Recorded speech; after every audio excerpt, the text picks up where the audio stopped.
గరుడ పురాణం. గరుడ పురాణం గురించి మనము కొన్ని మాటలు చెప్పుకుందాం. వ్యాస భగవానుడు రచించినటువంటి గరుడ పురాణము ఇంట్లో ఉంచుకోవచ్చా? మరి అష్టాదశ పురాణాల్లో గరుడ పురాణానికి ఎంతో ప్రత్యేకత ఉంది.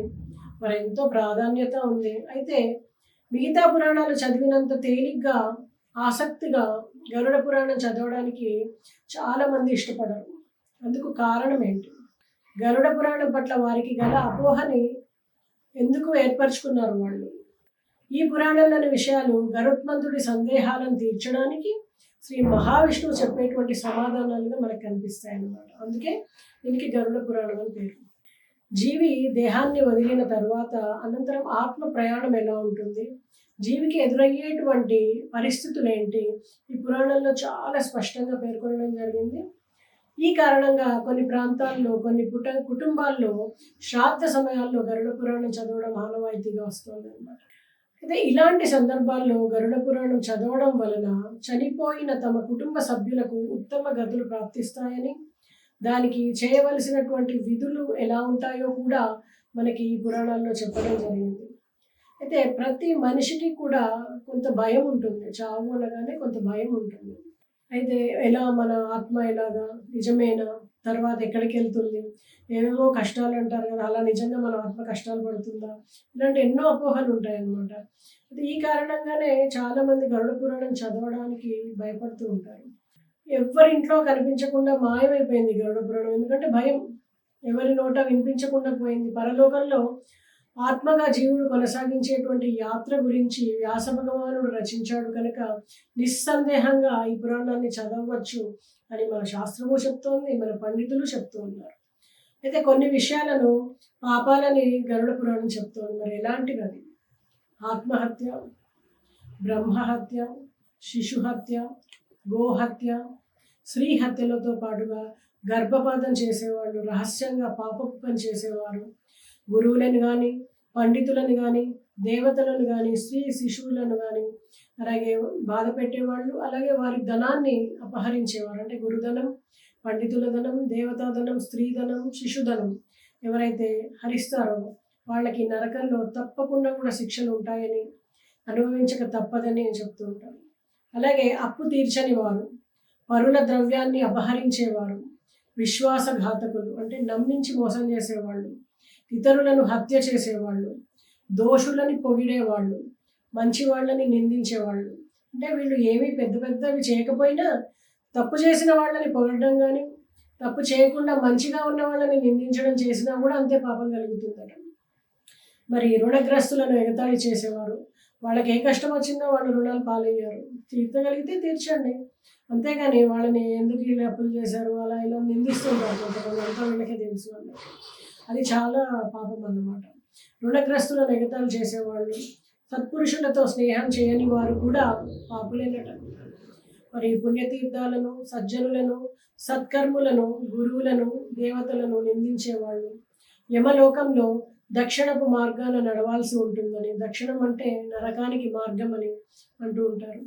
మరి పురాణాలను, వేదాలను, మీమాంస, న్యాయశాస్త్రాలను, వేదాంత శాస్త్రాలను దూషించేవారు, ఇతరులను సంతోషంగా ఉంటే గనక చూసి ఓర్వలేక దుఃఖించేవారు, లేదా వాళ్ళ సంతోషానికి అగాధం కలిగించేవాళ్ళు, చెడు మాటలు పలికేవాళ్ళు, హితోపదేశాన్ని వినని వాళ్ళు, ఆత్మస్థుతి చేసుకునేవాళ్ళు, ఒక రకానికి చెందిన వారైతే ఇంకా నీచమైన పని చేసేవారు మరికొందరు ఉంటారు.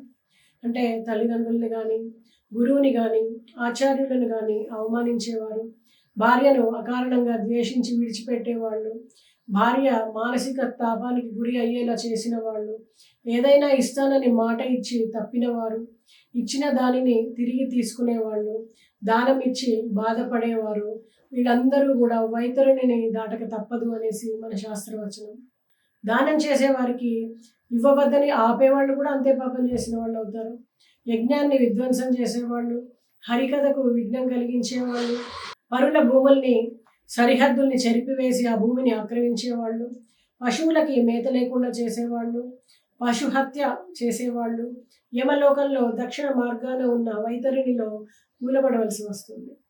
మరి యమధర్మరాజు ఆజ్ఞను పాటించి యమభటులు పాపాత్ములను వైతరిణిలో తోసివేస్తారట. అబద్ధపు సాక్ష్యం చెప్పేవారు, వంచన చేసి ధనం సంపాదించేవారు, దొంగతనం చేసేవారు, పచ్చని చెట్లను నరికేవారు, ఫల వృక్షాలను పూతోడలను ధ్వంసం చేసేవారు, మానహరణ చేసేవాళ్ళు, వైతరిణిలో దుఃఖాన్ని అనుభవించి ఒడ్డున ఉన్నటువంటి బూరుగు చెట్టుకు కట్టబడి యమభటుల చేతి దెబ్బలు తింటూ ఉంటారని గరుడ పురాణం చెప్తోంది. ప్రతి మనిషికి భయం ఉండాలి. అది దైవభీతి కావచ్చు, పాపభీతి కావచ్చు, ఏదైనా ఆ భయం లేకపోతే మనిషికి మృగానికి భేదం లేకుండా పోతుంది.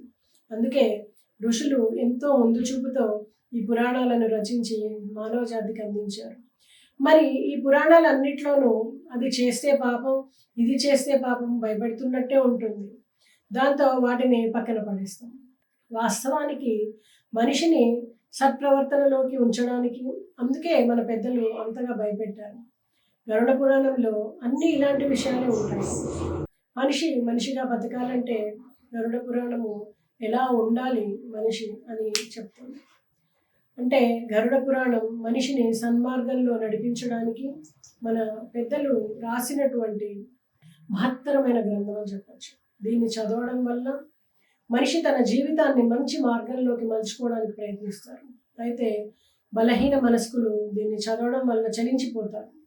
అందువల్ల ఎప్పుడైనా మృతి సంభవించిన సమయంలో మాత్రమే గరుడ పురాణాన్ని చదవాలని పెద్దలు చెప్తూ ఉంటారు. కానీ గరుడ పురాణం ఇంటిలో ఉండడం కూడా మంచిది కాదని జరిగే ప్రచారంలో మాత్రం యథార్థం లేదు.